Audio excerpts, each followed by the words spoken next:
The following program does not necessarily represent the views and opinions of Reality Radio 101, its advertisers and sponsors, or its listening audience. Listener discretion is advised.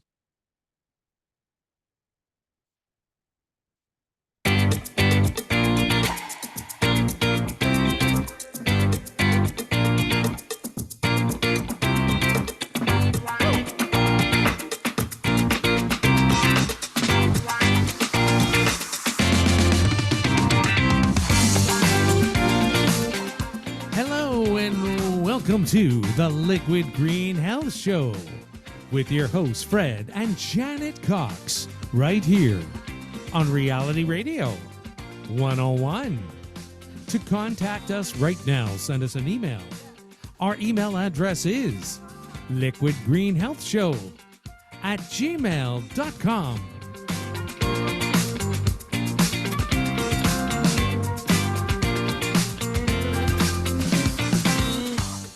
And now, ladies and gentlemen, right to your hosts of the Liquid Green Health Show, Fred and Janet Cox. And good afternoon, a warm welcome to the Liquid Green Health Show to all of our listeners in Toronto, across Canada, United States, and around the world. Thank you for allowing us into your private space. You know what? It's beginning to get chilly and a little bit darker. It's October in Canada. And I'm not really looking forward to what's coming with all of this, right? Yep. Old man winter is beginning to rap at our front door. This is a live... At least we're going to get a little bit more sunshine earlier, because this weekend the clocks turned. The clocks turned back, yes. Back, and right? folks, well, anyone that's listening to us did turn their clocks back. Yeah. All right. So anyway, this is a live broadcast, and every Sunday at this time, we offer information in an edutainment format designed to stimulate the mind and bring us one step closer to living a healthier life. A healthier lifestyle. Today's show is sponsored by Liquid Green Products. You know what? We don't talk a lot or enough about our products on this show, and I think it's time we start doing that. It's time we start telling people about the wonderful eco-superior green cleaning products that we have that can clean their homes, that bathe their pets, plant food without toxic chemicals and stuff like that. So it's a shame. Sometimes we have our listeners telling us about our products. I would say, oh, yeah, we should. I mean, we started the show to talk about liquid green, to talk about toxins in the environment. Yeah, so we have expanded it to the point we're excluding liquid green. Precisely. And look at that wonderful testimonial that we got. First call, when was it? Friday or Thursday? Thursday. Wonderful call, singing praises. And we're gonna use that testimonial to really promote our products. So folks, if you're not using these eco-superior green products to clean your home, wash your car, bathe your pets, or even to use it for planting food and fruits and vegetables, then what in the world are you using? That's the big question. Yeah. All you have to do, if you want to find out more about it, is go to our website, liquidgreenproducts.com, click on any product that you wish, and, try it. That's all we can say, try it. And you know what? If you'd like to get a discount, and I don't know who don't like discounts, if you want to get a discount where you can get something off of the price of the product that you're going to buy, all you have to do is send us an email. Send us your email with the words, I would like to get a discount. Just write it big. I would like to get a discount. Send that to the Liquid Green Health Show @gmail.com, and we will send you a code so that you could get a discount.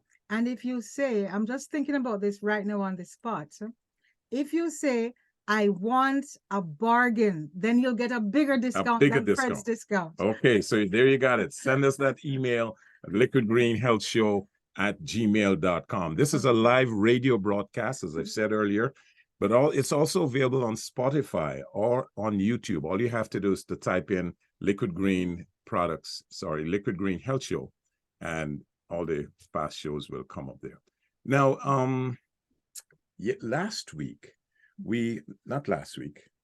a few days ago was October.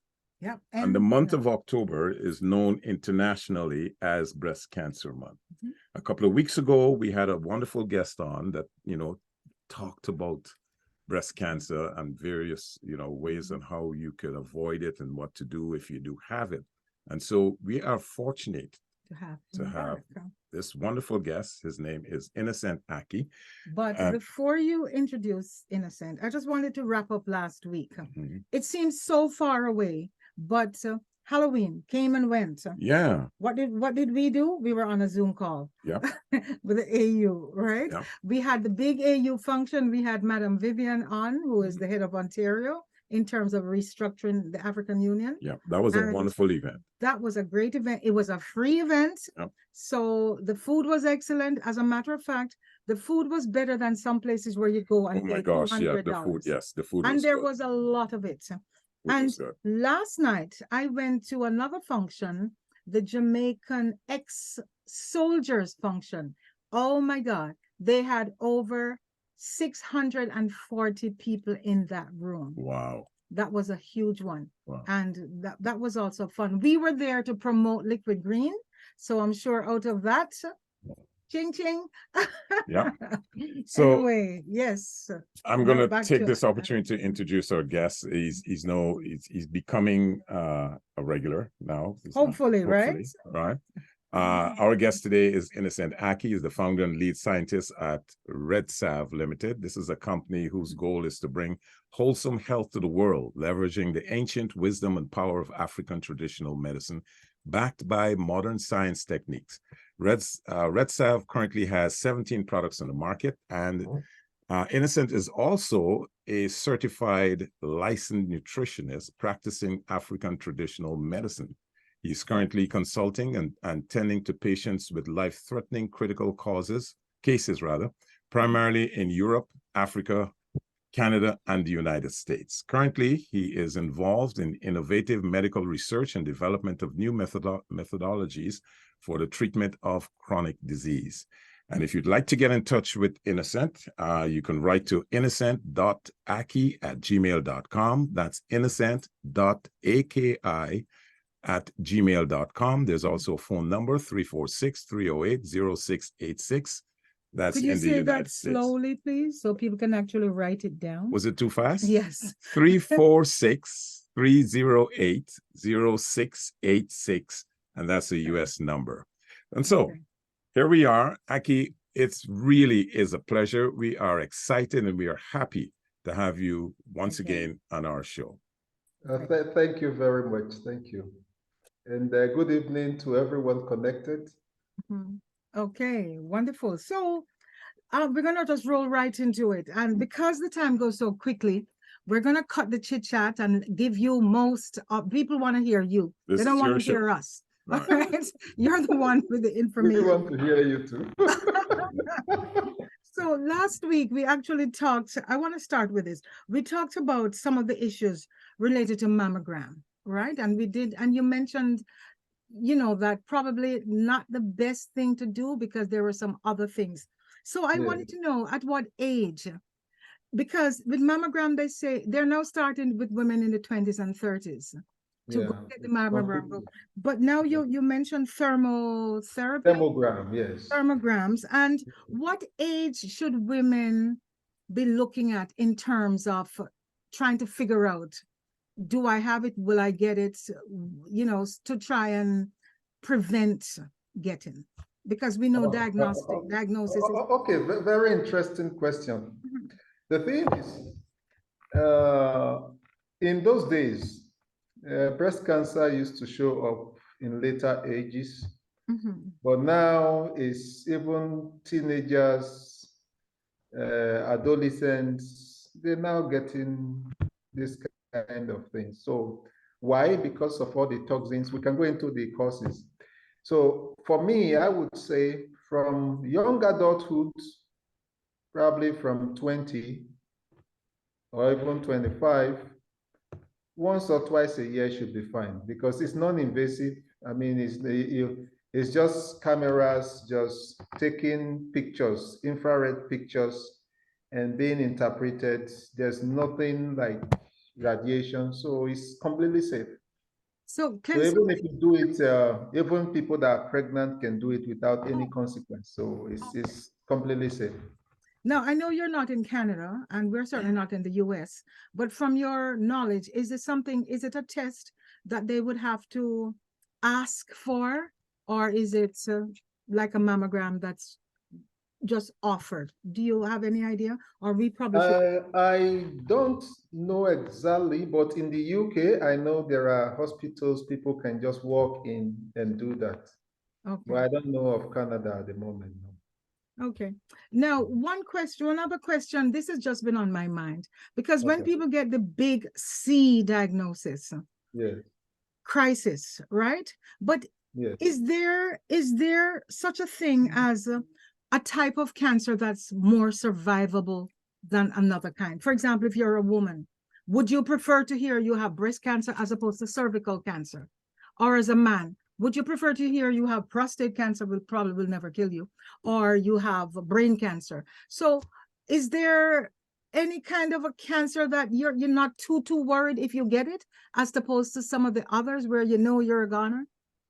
No, not really. Every cancer is dangerous. Let me put it like that, because cancer comes in stages, right? Wherever the cancer is, whether it is breast cancer, cervical cancer, any cancer, it can start in that location. When it becomes invasive and it can go to spread around its surrounding. And when it becomes metastatic, it's going anywhere in the body. Now, the brain cells normally will not appear on the skin, and the skin cells cannot appear in your stomach, but cancer cells don't obey the rules. When they become metastatic, from anywhere, they can appear anywhere. So there's no cancer that is of any lesser evil. There's some that are more aggressive, that kill very fast. Things like pancreatic cancer kills very fast. Liver cancer kills very quickly before you even have the chance to intervene. I mean, they're very aggressive. But in a nutshell, there's no cancer that is good in any way. But in Australia, for example, white Australians, and I know this because of a family member, white Australians they get the melanoma, the skin. Yes. And from what I know someone he says, oh, I've had probably 10.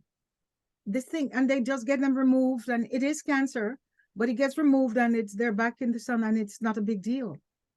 Now, even that melanoma, is something that is on the skin that is not deep in. Oh, okay. It's not as much a problem as something that is inside in terms of proliferating and spreading. Now, even the one on the skin, there are certain herbs, even in same Australia, that once they are exposed to that, it kills it off. Okay. So it's a thing of progression. If you are able to intercept it before it gets into certain levels of penetration, then you can win. But if you allow it to fester without stopping it, you give it the fertile ground, then it's going to become a bigger problem. So just a minute, so I'll just finish off this line and then you'll see. So in terms of lung cancer, which seems to be where it all started, that's what we heard about first, was lung cancer, right? Of the big cancers. And it seems it kills more people than even breast cancer, more women even than breast cancer. So, and what I heard is that the lung cancer, people don't live long enough to die of the cancer. They usually die of the side effects. Because now it's when fluid is trapped, it's like drowning in your own body fluids, so the lungs get filled with water. But even then as well, depending on how it is treated, you can find a way to salvage the situation. If you can push the fluid out of the body, maybe they suck it out, the person could even live longer. Okay. Now, you mentioned earlier the how quickly people die off when cancer hits certain parts of the body, especially the organs. Why is it so? Is it because of the delicate nature of those organs? Now, if I say, for instance, let's say liver cancer. Liver is the factory of the body. It makes over 500 things for the body. So if any organ is attacked in the body, the liver is the one that is basically processing what is going to save that organ. Okay. Now, if you attack the factory and you destroy it, nobody is coming to save the liver. Okay. And so the body packs up. So a question with the liver then. When your doctor diagnoses you and they say, oh, you have fatty liver, but oh, don't worry about it. It's mild. Should you be really worried about it? Yes, because when anybody has fatty liver, the function of the liver is depreciated. It's like saying, okay, the liver is not working up to 100%, it's now working at 25%. There will be deficit in certain functions of the body. It will not produce what is required, and the immunity will go down. Certain enzymes will not be produced. And if those enzymes are not produced, there are other consequences. So it is better to fix the fatty liver. Right. I've seen fatty liver, extremely damaged fatty liver that people were afraid they were going to die and all that. And within 6 weeks, in my practice, we've been able to restore the liver back to 80–90% health. Because is it a myth when the doctors tell you your kidneys have been damaged, they're at 46% or whatever, GFDR, whatever. EGFR, yeah, EGFR. Right, the EGFR. Is it true? I'm just throwing a lot of things at you. I know you're quite capable. Come to mind, you know, they come up as you talk.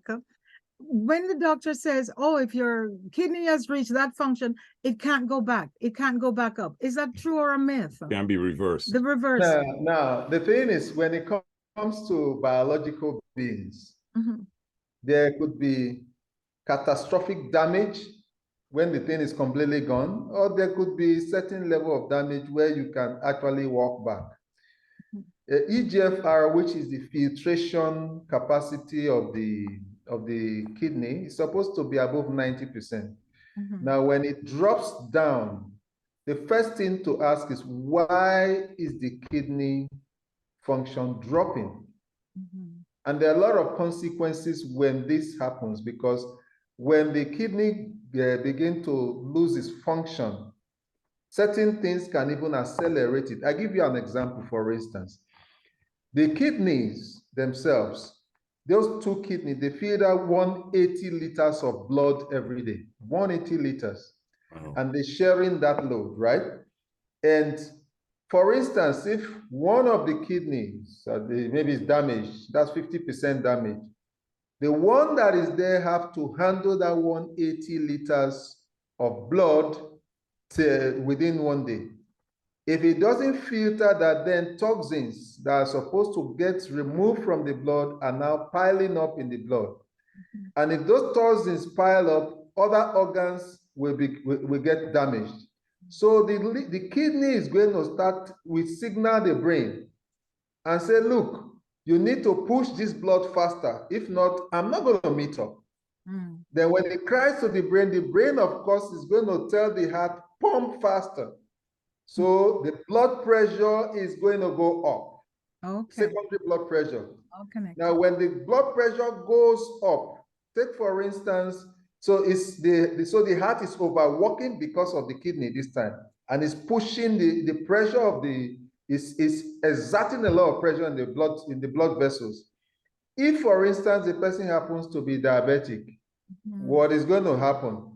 The blood, which is now full of sugar, that is now syrupy, that has that like a syrup, is being forced through with very high pressure through these tiny filters. So it's going to accelerate the damage of the kidney. So if in that kind of case, that's why it's very important to look at the root cause, the prevailing condition, and reverse it. There's a point the kidney gets to, and then it becomes very difficult. In my own practice, there are different kinds of kidney damage. You can damage the filters themselves. The filter could be blocked.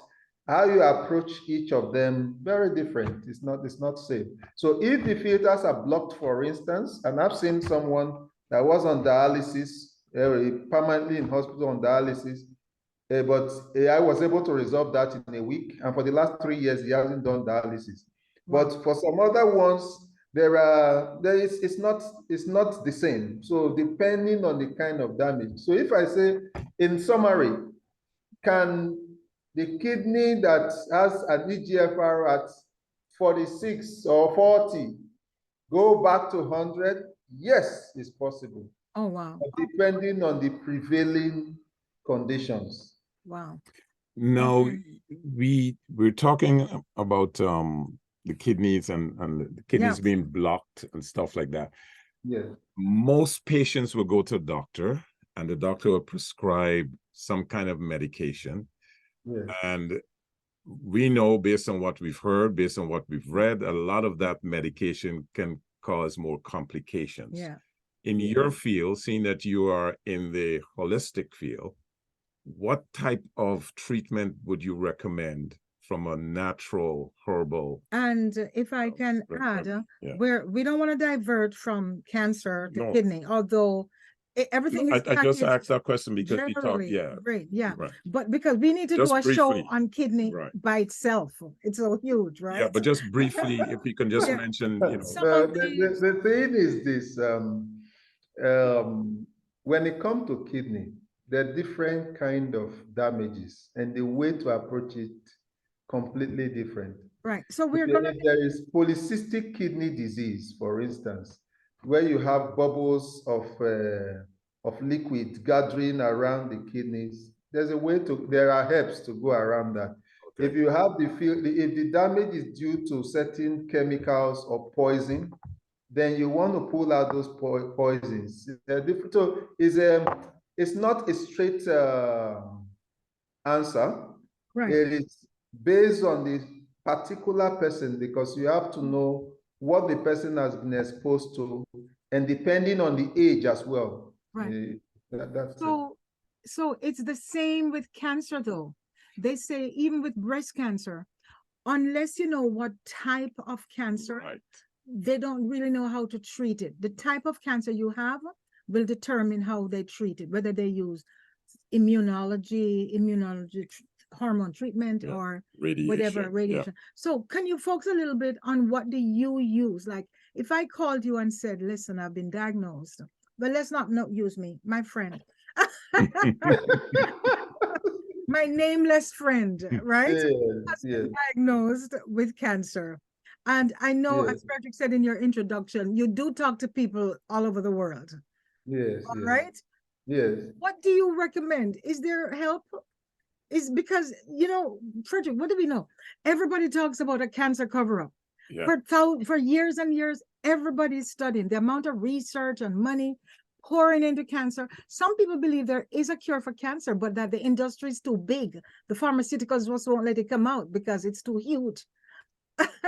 So what do you have for a person? Okay, let me approach it like this. If there's a breast tumor that is cancerous, in that breast tumor, you may have up to 2, 3, 4, 5 different types of breast cancer, mutations of breast cancer. Now, a single agent may be able to work on one, but it might not be able to work on the other one. So what I do is I do a cocktail of solution that will work on all. So whether it is, so I'm not trying to say, okay, I'm guessing. I don't guess. I try to do a broad spectrum to deal with every possible one. The same principle I actually used in snake antivenom, in fact, which was my first product those days before I started doing that. I did poly antivenom to deal with every type of snake. Okay. So you're not trying to know, oh, which snake bit this person. So the aim is not to check, oh, which cancer mutation is there and all that. I don't have that time or that resource to do that. Rather, whatever form, because the herbs are very powerful. In other ways, let me put it in a different light. There are 5 defense systems in the body. If you are able to activate these 5 and bring them into synergy against cancer, irrespective of the mutation, to deal with it. That's it. Okay. So a lot of people, and we have friends who have been diagnosed with cancer. Mm-hmm. And for some reason, they have decided, you know what, they're not going to tell anybody.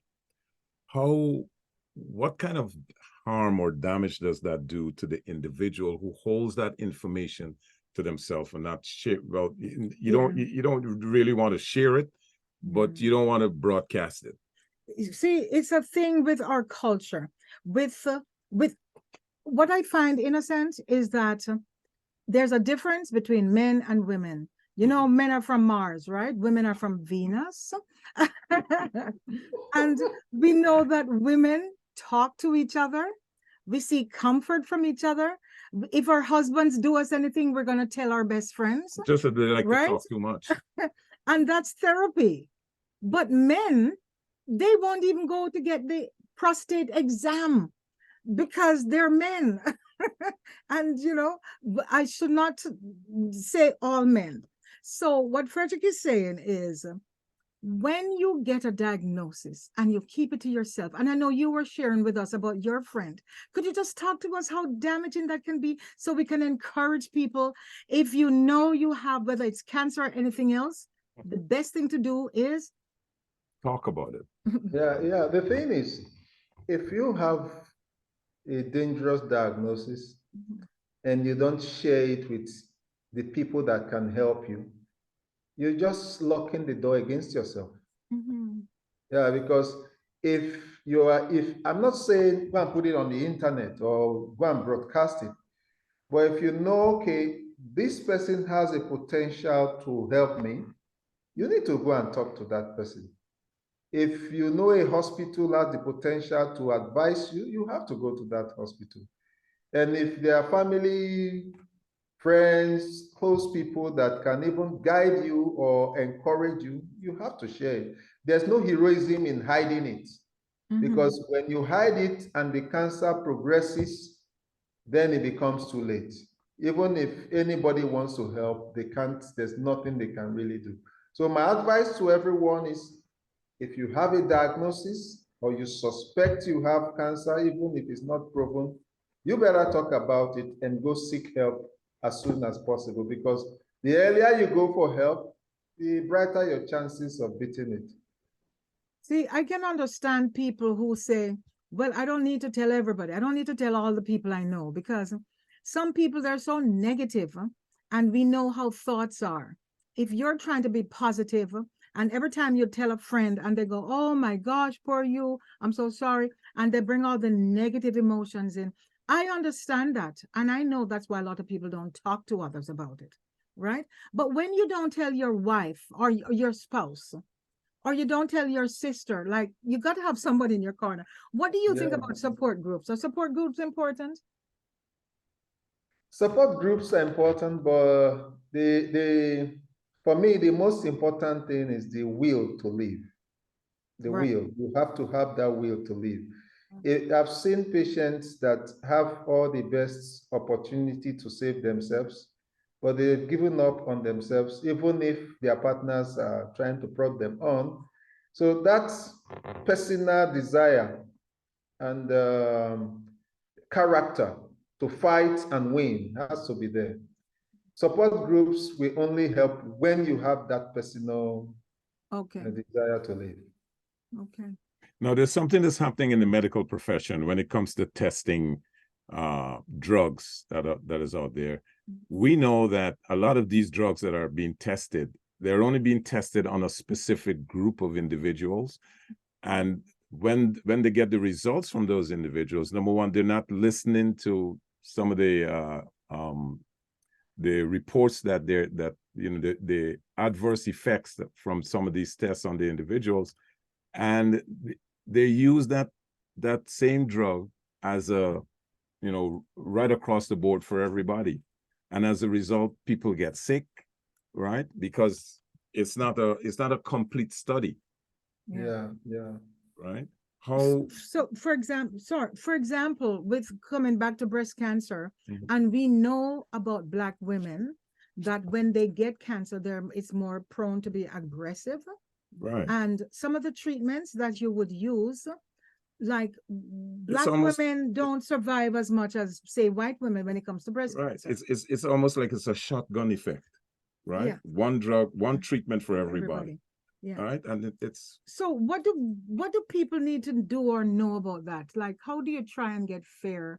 What the research is saying is that they need to broaden the spectrum of the backgrounds of people, because we know how different Asians are and the things that affect. I'm going to share a little bit around cancer itself. Okay. Now, there's a lot of misinformation about cancer, right? It's not as if cancer is not surmountable. The way you approach it is what really counts.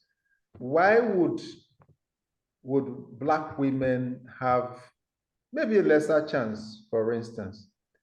Now, a lot of those women, if you probably go and check, you see that they are deficient in vitamin D. For a white person to walk under the sun, what vitamin D he will generate within, say, 15 minutes, a Black person has to stay 45 minutes to do that, because the melatonin, the dark skin, is fencing off that. Yeah. So people are deficient in vitamin D. That could be one plausible thing to look at. Another thing is this: when it comes to Black women, you also want to look at hormonal imbalance. You probably hear that more Black women have fibroids than whites. Now, what is leading to those hormonal imbalance? Because anybody that has hormonal imbalance potentially can have anything. Because hormonal imbalance can cause cancer, it can cause diabetes, can cause a number of things. You will notice that some of these people, vitamin D again, and also they're low in iodine. So it's about looking at what are the factors that are peculiar to these people, and then looking at those factors, turning it in such a way that it becomes preventive. For instance, I can say clearly, if a woman has a certain level of vitamin D, by just going under the sun or taking supplement vitamin D, the chances of cancer goes down. If same woman decides to take iodine and check iodine status, and she gets adequate iodine, reduce the cancer further. So the chances of cancer further. So I would rather look at it from the point of view of prevention than in treatment. It is much easier to prevent than to treat. Prevention is better than any cure. Okay. You know, it's funny that you mentioned vitamin D, because were you not available for today's show, that's the topic we were going to be talking about today. Right. So, folks, we're going to be talking on vitamin D probably next week.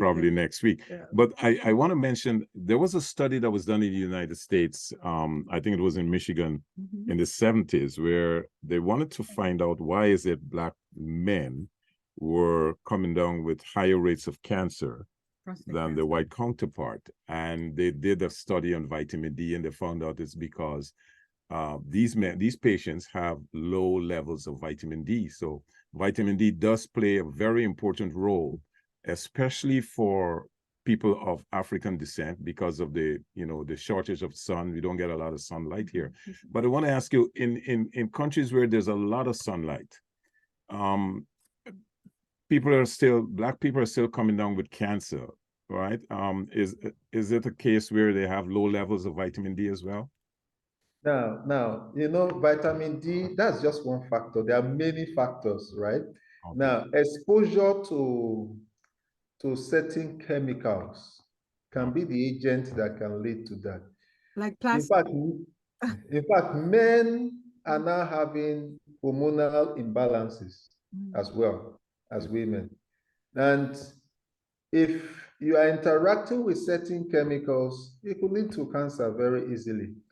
And another thing, and I don't know how there was one study that showed that wherever certain westernized food chains go to, cancer and diabetes follows them. Just go way up. Yep. Yeah. So what that tells us is following the diet. When people eat certain things, things begin to happen in their body. And so that's another way to look at it.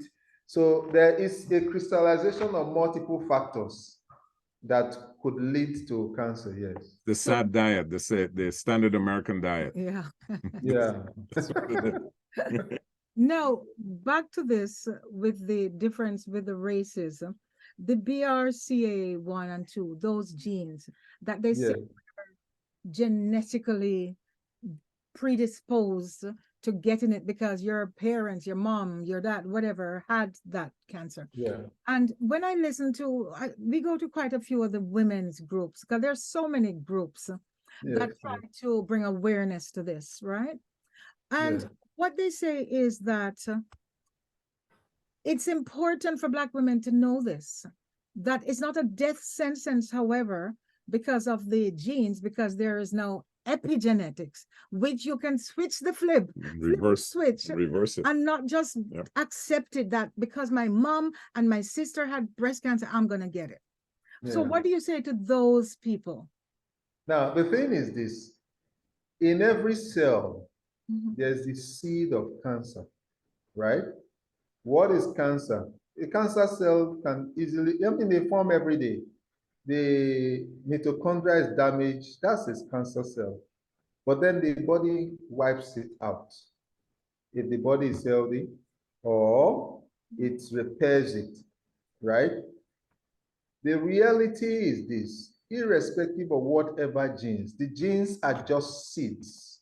If you take those, let's say any seed, for instance, however viable and powerful the seed is, fresh, keep it on your table. That seed is not going to grow. Okay, yeah. Yes. You have to put it in a fertile ground, and then it can germinate. So it's not a function of the seed only, but the environment. So if someone has some genetic disorder or whatever that can lead to cancer, is about handling the prevailing conditions and preventing that cancer from having the access to whatever will make it grow or form. And that person will be protected for life.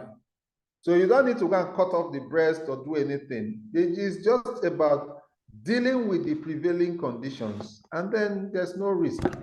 Okay. You eliminate the risk. All right. So we're going to go and check, see if there's some emails. We'll get to some emails. And when we come back, I want to talk to you a little bit more about the hormones, like the estrogen and that, you know, because now there's the estrogen treatments and whatever women are now trying to do. And so I want to ask you a couple of questions about that when we come back. Sure. All right, great. Good. And I hope that our listeners have pen and paper, because this is a good schooling opportunity. Yep. All right. Learning a lot. We have a few email here that I would like to get to. Let's go with Sherry here. And Sherry says, hello, Coxes. You want to read that? Hey, Coxes, promote Liquid Green. See what I mean? Thank you for reminding us, and we did today. Have Janet talk to us about how you read it. Where are you? Yeah. Have Janet talk to us about how she eats her toilet bowl cleaner. Another day we'll do that demo on the show. I think that has so much impact, people don't forget it. Okay. Okay, and Brett says, Jonathan Fred, so glad you have Innocent on again. How did he get his name? Okay, thanks. Good. We let him explain that. Yeah. But before he does, you know, a few people wrote in right after the last show that we had Innocent on, and they wanted to know when he was coming back. We weren't able to tell them when, so I hope that they're listening. Okay. Right, they're listening. We have everything recorded Yes. afterwards on YouTube, correct? Yeah. So, Okay. so Innocent, you want to answer that question? This listener wants to know, how did you get your name, Innocent? The innocent name? Yes. Well, and you're not that innocent, right? well, I fell from heaven and they gave me innocent. You're an innocent innocent dog. When my parents wanted, they had 2 girls and they wanted a son, right? And they had me, and I was named Ake Rhino, which is my native name, that we've been given. Ah. Yeah. So my dad named me Innocent, that this one is innocent, and he likes this one. Wow, Okay. wow.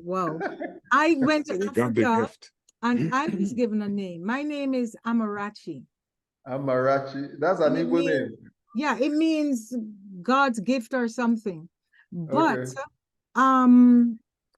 I told them I don't want an English name that was that was changed, translated into African. I wanted an original African name, which I don't think Amarachi is, but I'm gonna live with it until I find. I don't want to know child of God or whatever it means, and then they turn it over into an African word. I want original whatever. I don't know if you understand what I'm saying. But you already have a name. You already have a good name. But Dr. Kalu is the one that gave me that name. You already have a good name, Cox. Cox is British or English. That's the slave name, right? The colonial name. Okay, we'll get back to our email.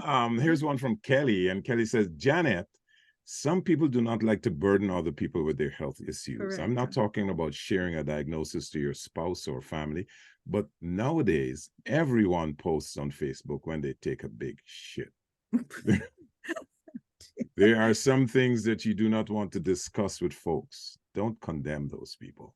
That's right. But we are agreeing with you, Kelly. I think I agreed with you that people want to keep, some things you want to keep close to you, your family. And even within families, some families you don't want to share some stuff with, right? It depends on, who you'll share and who you won't share with. Yeah. But you're right about everything. People have dessert. They share everything. Yeah. Your life is on Facebook. And that's not what we're talking about. Definitely but then agreeing with you, Kelly. There are also individuals who would have these kind of debilitating illnesses that, okay, they're not going to tell anyone until it gets to the last minute. Then they start, looking for help. Like, right. What's the big deal with that? Innocent, you want to share briefly about your friend without any names or anything? I'd rather not, but the thing I would say is, if there's a diagnosis, it's better to go talk to anybody that you believe could be of help. Yeah. There's no need hiding it from anybody that could be of help. Right. Yeah. And and Ken? Yeah, I'm just going to read this and then we'll get back to our guest. Ken says, fantastic radio show today. Hats off to the Coxes. And with that said, we want to thank you. And it's only good because Innocent is here. Yeah. So we're going to continue back with folks. If you're joining us for the first time, excuse me, or you joined late, today we are talking to Innocent Aki, and he's currently involved in innovative medical research and development of new methodologies for the treatment of chronic disease. And we're specifically talking about cancer and what can be done to prevent and the email again. I think we should give the email. Right. In case and if you want to get in touch with our guests, it's very simple. Write to innocent.aki. That's innocent.aki @gmail.com. There's also a US number, 346-308-0686. And that's how you can get in touch with Aki. Great. Every time you say Aki, I'm thinking Aki and saltfish from Jamaica. But that's ACKEE. Have you had Aki, Innocent? Have you had Aki? No, I have not. Oh my goodness. You need to hang out with more Jamaicans. That's our national dish, Aki. Oh, for real? Yeah. So back to the topic, and I said I was going to ask you about you wanted estrogen. Oh, okay. After there was another question that you wanted to okay. we discussed prior to the show, and I'll ask him after that. Because we know that the hormones are so critical. And I was even learning, like you talk always about the toxins, the environmental toxins. And we know that even when you heat your food in plastics in the microwave, apparently that gives off toxins that mimic estrogen, one of these forever chemicals, right? So what does estrogen do? And should women be looking at some of the treatments? There's so much controversy about it. What's your thoughts on the matter? Okay, estrogen.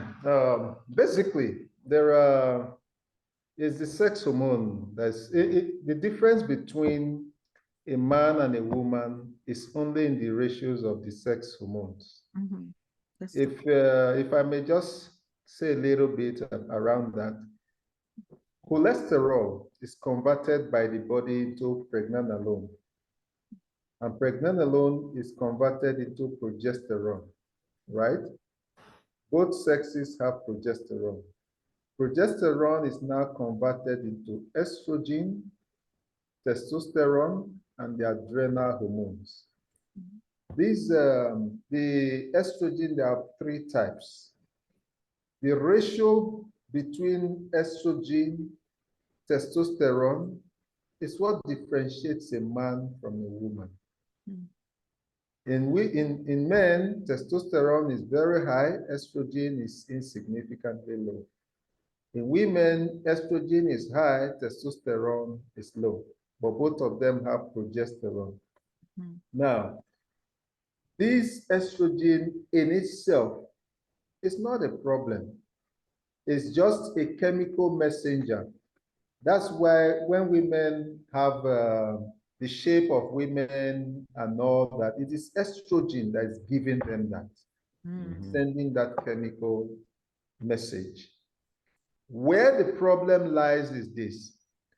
The receptors for estrogen is like a key and a lock, right? The estrogen locks into receptors and delivers its message and give feedback and all that. But estrogen mimickers, and we just block the estrogen from doing that.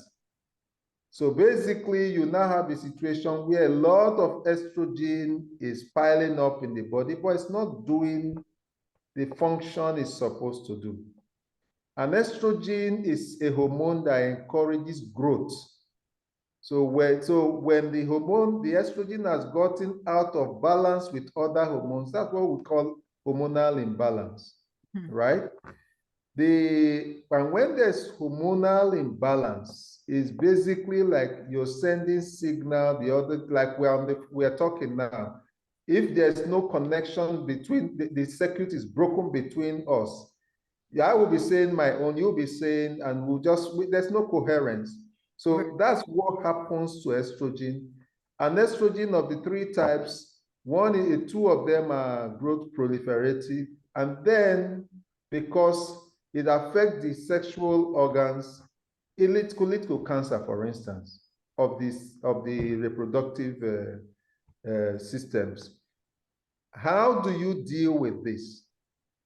Is balancing the hormones back to the way it's supposed to be. Okay. Taking out those estrogen mimickers, detoxing them out, and it is the liver that detox them out. Setting up the liver in such a way that it can efficiently take them out. If you don't set the liver to take them out efficiently, the liver has 2 pathways to deal with the estrogen. If it uses one, 90% is neutralized. If it uses the other, the estrogen becomes stronger instead of going down. So what would I recommend to women? Number 1, balance your hormones and bring it back to normal. Take out the excess estrogen. And another thing, which I might just as well touch on here, right. When you eat certain foods, what happens? You influence hormones to begin to work in your body. Insulin, for instance, encourages growth, right? If you're the type that is eating very frequently, snacking on carbohydrates, eating all this stuff, you are activating it again and again. And if there happen to be any tumor hiding anywhere, you're basically signaling that tumor that there's a lot of food to grow, so grab something. Okay. So one has to really look at how to balance the hormones so that things are healthy in the body. So that the intermittent fasting becomes intermittent fasting is very important. Yes. And the type of food you eat, because it becomes very important. Things like fructose, you want to reduce fructose. You want to reduce refined carbohydrates. Sure. If anything that is over-processed, you want to get away from that as well. Okay, so I'm going to jump to my favorite beverage during my leisure time, and that's alcohol. Now, there's a lot of studies on alcohol, and there's one out there that says a glass of alcohol per day can increase breast cancer in women by about 10%. How true is that? Well, I've seen those reports because they say when you take alcohol, certain chemicals from the saliva interact with it that is carcinogenic and all that. But I would say the dose is in the poison. Okay. The amount you take will determine how the outcome comes. Okay. Okay, so good. We don't have to give up wine. And then you can have red wine, which is better than white wine. Yeah, you get your resveratrol from the red wine, right? You have to try to acquire the taste. I would always choose white over red, even though I know red is a little bit better than white. But anyway, which brings us, Innocent, to a question that I don't understand. I wonder if you could explain this to us. We know about the nutrition, and by the way, I'm doing intermittent fasting. Frederick is doing it too, but I can only give you my results. Everyone listening, I have actually lost about 5 pounds in the last 2-3 weeks. Even though she cheats. Even though I cheat a little bit. But with the intermittent fasting, folks, it's amazing. It works. I recommend it. Yeah. And I'm a foodie. I love food. Today I even had apple pie, a slice. But guess what? I had a slice of apple pie. But you know what? I've had it within my restricted feeding time, and I won't eat again after tonight. I mean, I've done for the day since about 5-6 o'clock. No, since about 4:30, I'm done. Yeah. But my question is, we know that BMI, it doesn't work for everybody. It doesn't work for Black people, especially. Somebody like Frederick, okay, they always I always fail a BMI test because the muscle for Black folks with muscles, it's different. Different muscle. We were talking about the black and white, and that test was not designed. It was not made for Black people, right? But the waist to height ratio, or the waist to hip ratio, I hear so much about it. I don't really understand it. I've checked it on YouTube. Could you explain that in layman's terms, how that works? Why is that important? Okay, so the important thing to note is this. When there are fats that are all around the body, right? But the most dangerous one is the one around the abdomen. Why is that? The fat that is inside, someone might be slim even on the outside, but the fat that is around the organs, that is going to really affect the health of the person. Why is that? If someone has fatty liver, for instance, the liver is now full of fat and is spilling out, it's going to go first to the adjoining organs closest to the liver. And those are the ones that can cause serious health damage. So when you talk of fat, the fat around the abdomen is what should be the most concern.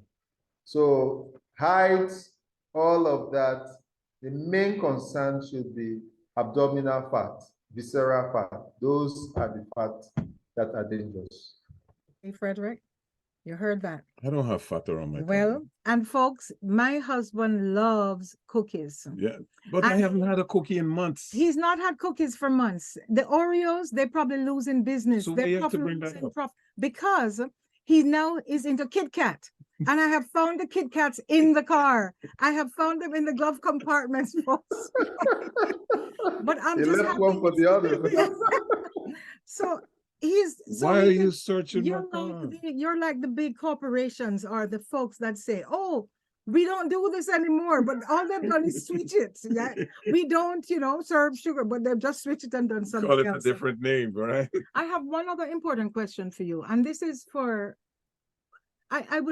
from your practice, and you've dealt with so many people, so many couples, relationships, cancer. Yeah. Men love boobs, right? Doesn't matter what shape. That was my size, question. whatever. That was my That was your question. question. Yeah. Okay, go ahead. Yeah. Well, why? How does the removal of the breast For men, uh, in women, in women, how does the removal of that part of the body affect the relationship? Because I mean, we love the boobs, right? When And it's the gone, mastectomy when it's and it also- gone, when it's gone, like I am certain that that would have some kind of effect on the relationship. Before you answer, Innocent, because time is going so fast, I'd like you to answer it in two ways. If Yes. they're going to do, because the mastectomy and then you have the, what do you call it? When you implant, the implants. Yeah, the implants. So would you tell us why should women healthy women, what do you tell healthy women about implants? And what kind of do you effect does tell it have? the woman who has had the mastectomy? And how does it affect relationships? If you can wrap all of those together. The thing is, I don't deal with a lot of cases like that because I use herbs and natural. I don't do any surgical cuts and all that. But if you have to save the life and get rid of the breasts, sure, you want to keep the life.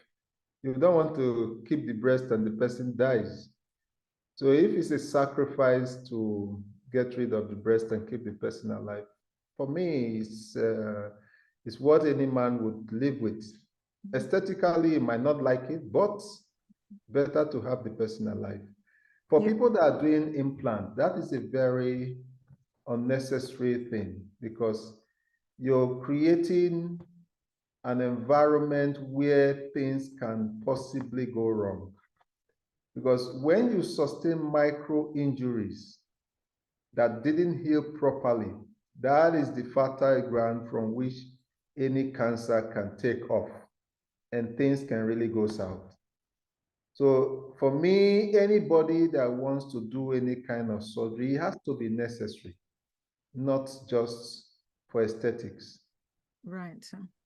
Okay. Enhancing an appendage is not worth it. Because I know we had one of the ladies on one of the shows where we first listened to you, and she said, after her mastectomy, she got an implant, not realizing she got it too quickly, and it actually made things worse for her. Where then she had to take them out again. So it was just more of a mess. Yeah. But anyway, here we are again, out of time. Are you coming to North America soon? Because I think with your knowledge and expertise, we need to have a live audience where we can have you talk about just about everything under the face of the sun. Are you planning on most likely December? Most likely December. The big gala. Are you coming for the gala? What? Are you coming for the big AU gala? No, I'm not completely sure yet. I'll be in Marrakesh this week. Okay. When I come back, depending on schedule, I can work out things. Great. Well, okay, the email again is folks, we've been speaking to Innocent Aki, and he's such a wonderful, brilliant individual to talk to anything regarding health. And if you want to do that, his email is innocent.aki@gmail.com. innocent.aki@gmail.com. There's also a phone number that's 346 308-0686. And Innocent, we want to say thank you. This has been a wonderful conversation as usual, and we would certainly love to have you back at some point in time. We're out of time. One question. What's the time difference in Nigeria? We're now at 6:30. What's yours there? This past midnight is 12:30. So especially we want to thank you for staying up. For staying up. You're welcome. My pleasure all the time. Thank you ever so much. This has been a wonderful interaction. Folks, with that, we have to say good night, goodbye, and we're going to end the show by saying good health is central to human happiness and well-being. It contributes significantly to prosperity and wealth and even economic progress. As healthy individuals, we are more productive and may even live a little longer. Until next Sunday, same time, same place. This is Janet and Fred Cox saying, let's stay healthy on Reality Radio 101.